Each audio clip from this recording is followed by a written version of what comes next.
Hi, welcome to Bookey, which unlock big ideas from world bestsellers in audio, text, and mind map. Please download Bookey at Apple Store or Google Play with more features. Get your free mind snack now. Today we will unlock the book A Beautiful Mind. On May 24, 2015, the world was shocked by the news that John and Alicia Nash had died in a car crash in New Jersey. You may not know the name John Forbes Nash, but many of you are likely to remember the film A Beautiful Mind, which won Best Picture at the 74th Academy Awards. In real life, the movie's protagonist Nash was an eminent mathematician and economist. In fact, in 1994, he was a Nobel Laureate economist. In the film, Nash's story is cleverly portrayed. The movie opens with Nash's university life, his roommate, and lodgings. Everything seems fine and peaceful. After his postgraduate studies, Nash obtains a professorship and falls in love with a beautiful young woman, Alicia. They are soon married. While Nash's academic career is blossoming, the U.S. Defense Department approaches him, and he is given an opportunity to work closely with them on top-secret national security projects. Until this point, undoubtedly, in the eyes of the world, Nash is a born winner with a successful career, romance, and a loving relationship. However, in a dramatic plot twist, it turns out that in Nash's life, everything is pure illusion. He does not have a roommate. No agents are commissioning his work, and there are no secret projects. His wife is the only real thing in his life. Only later does the story divulge that Nash suffers from schizophrenia. All he sees, the activities and scenes going on in his mind, are nothing but hallucinations. The movie is adapted from the book that is the subject of this Bookey. While the film inevitably dramatizes the story, embellishing it with additional fictional elements, the book is a matter-of-fact portrayal of Nash's life. The mathematical genius had 30 years of splendor. He rose above his peers like the brightest star in the night sky. However, when he was 30, schizophrenia struck, and it deprived Nash of all that was wholesome and assured in his life. There followed a harrowing battle. For 30 years, Nash fought against the disease, and in the end miraculously got the upper hand. He recovered and at this time, was awarded the Nobel Prize in economics. The book's author Sylvia Nasar was a staff writer at Fortune and a columnist at US News and World Report. In 2002 she was a visiting fellow at King's College and Churchill College, Cambridge.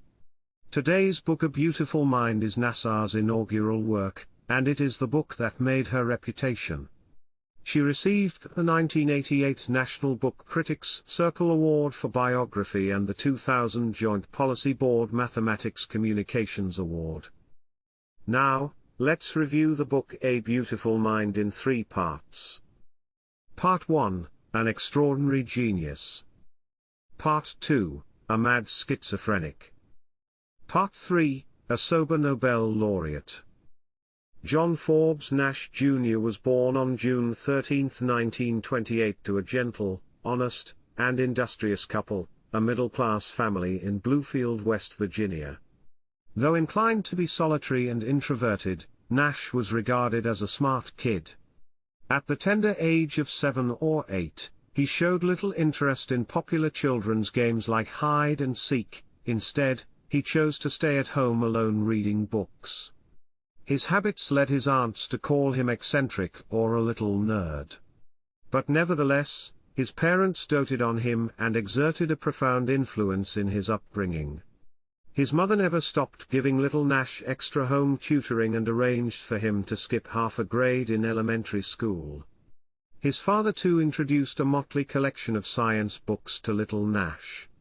He never hesitated to satisfy his son's constant curiosity concerning nature, science, and technology. He assiduously answered Nash's questions relating to geology, electricity, and astronomy. Little Nash considered books his best companions and did not make any close friends at school. With exceptional intelligence for his age, Nash was passionate about conducting experiments and especially for demonstration purposes with an audience of other children.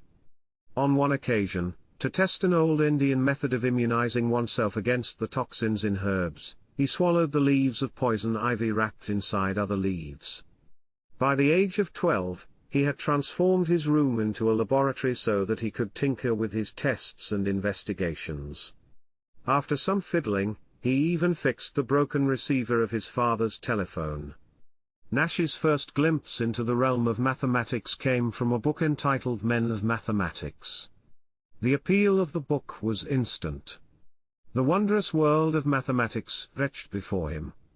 Its beautiful symbols were a mystery to be unraveled. The book was revelatory.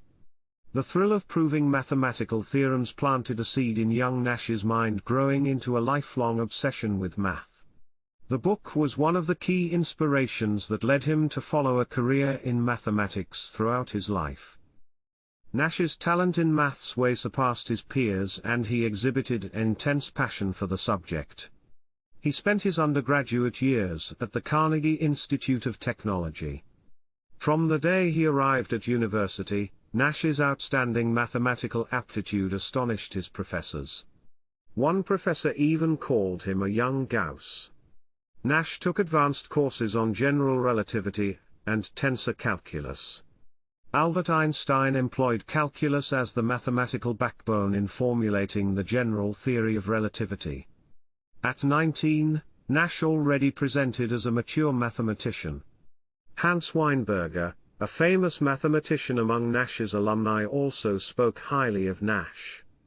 Nash knew a lot more than anybody else there. He was working on things we couldn't understand. He had a tremendous body of knowledge. He knew number theory like mad.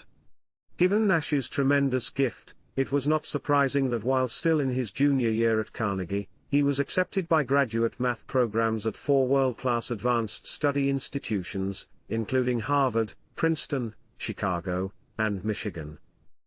After careful consideration, Nash chose Princeton. At that time, having gathered a pool of top talents in mathematics, Princeton was known as the mathematical center of the universe. Nash was really in his element, studying under top-notch mathematics professors. Moreover, it wasn't long before Nash's brilliance and eccentric cocky manner caught the professor's attention. On one occasion, a math instructor opened the door to a professor's room, only to find Nash carelessly stretched out on a big table among a clutter of strewn notepaper, lost in his thoughts. "As if he was outside on a lawn," said the instructor. This style of behavior, together with his handsome good looks, impressed everyone. Nash was interested in all aspects of maths, be it algebraic geometry, logic, or game theory. In this period, many great mathematicians loved to create games and puzzles. Nash conceived an ingenious game played with Go counters. It was instantly popular and became the dominant game in the university common room. For a student to invent such a brilliant and popular game was enough to make Nash the target of his fellow mathematicians' envy. It was the first clear revelation of his genius. Nash's involvement in game theory led to the crowning achievement of his career, the theory known as Nash equilibrium, which eventually won him a Nobel Prize in economics. Game theory was a new branch of mathematics and became an important subject in theoretical economics. A great Hungarian-born polymath, John von Neumann, and his collaborator Oscar Morgenstern were the first to propose that cooperative games could be a powerful economic tool. They detailed the model in a book published in 1994 entitled The Theory of Games and Economic Behavior. Game theory concerns formulating the best strategy to interpret changing situations. The prisoner's dilemma is a well-known scenario used to illustrate the theory's principles. Let's say the police have arrested 2 crime suspects, and they are questioned in separate rooms. There are 2 options: confess or keep silent. The rules are simple. If both suspects confess, both will be jailed for 8 years. If one confesses and the other keeps silent, the one who confesses will be immediately released, and the uncooperative one will go to prison for 10 years. If both suspects refuse to talk, they cannot be convicted of burglary for lack of evidence, but both will be held for a year for criminal trespass. Hoping to minimize their sentences and maximize their chance of a quick release, what do the two suspects do? In reality, similar situations are common in commerce and politics, as well as in competition among different interest groups. Before Nash, game theory was restricted to two-party zero-sum games. These games involve only two parties, a winner and a loser, and the winner's gain will equal the loser's loss. Thus, the net gain is zero. Nash developed game theory to apply to procedures involving multiple parties. His theorem exceeded the chain of reasoning I think that you think that I think, which could be endless. He demonstrated that one party independently could resolve a two-party game's balanced dilemma by choosing the optimal action, and assuming that the other would do the same. This led to the point of subtle equilibrium, known as Nash equilibrium. Nash equilibrium revolutionized the traditional way we think about competition, market, and game theory. It explains the relationship between market equilibrium and game equilibrium. What's more remarkable was that Nash expounded his entire theorem in just 27 pages. The succinct brilliance of Nash equilibrium was hard evidence of Nash's genius. Like many historical geniuses, Nash was proud and aloof.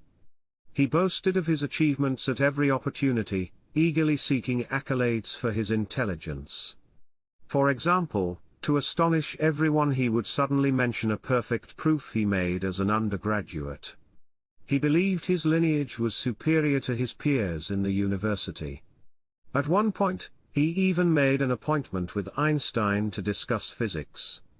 During that meeting, without preamble, Nash launched into an idea and how it was formulated. Einstein just listened politely and chipped in occasionally with a remark. The meeting lasted for nearly an hour. In the end, Einstein just smiled kindly and said, "You had better study some more physics, young man." However, Nash did not follow Einstein's advice, and turned his idea into an article without much further development. People around Nash commonly found him conceited, but Nash wasn't worried about what others thought. He focused all his efforts on finding answers to academic problems. However, if he considered a question stupid, he would ignore it completely. He was prone to chatting on and on carelessly without pausing for breath. Much of what he said was utter nonsense, statements like what was happening on Earth when the Martians took over. Nobody had any interest in discussing such stuff with him. Some other students scoffed and mocked him. Frustrated, Nash reacted sometimes with violence. For example, he once chased a student, grappled him to the ground and crammed the student's shirt full of ice cubes. Nash also displayed homosexual tendencies. On one occasion, he climbed into his roommate's bed and attempted to seduce him. Nash's classmates started teasing him after they found out about this tendency. It was agonizing for him. Overall, Nash was a solitary person, vain, and ambitious. His mind was never at rest, and he was eager to climb the ladder of success. But who could have foreseen an individual who generated mixed feelings? Such a talented person would succumb to mental illness by the time they were 30. Today we are just sharing limited content. To unlock more key insights of world-class bestseller, please download our app. Just search for Bookey at Apple Store or Google Play. Get your free mind snack now.